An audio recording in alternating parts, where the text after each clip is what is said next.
Pelaku yakni TBK, 62 tahun, dan PDR, 50 tahun, diamankan petugas tim Satgas Pangan karena kedapatan memproduksi cincau yang diduga mengandung formalin. Aksi kedua lelaki Parubaya yang memproduksi cincau ini terbongkar setelah tim Satgas Pangan Polres Goa bersama BPOM melakukan sidak beberapa waktu lalu. Dari uji sampel yang dilakukan, cincau yang diproduksi dan beredar di pasar tradisional di Kabupaten Goa positif mengandung formalin. Selain mengamankan kedua pelaku, petugas juga menyita 64 ember cincau siap jual yang diduga mengandung formalin.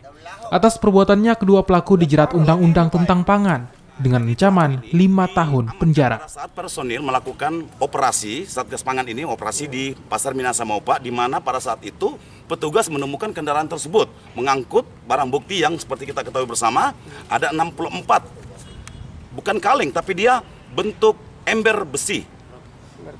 Ember besar.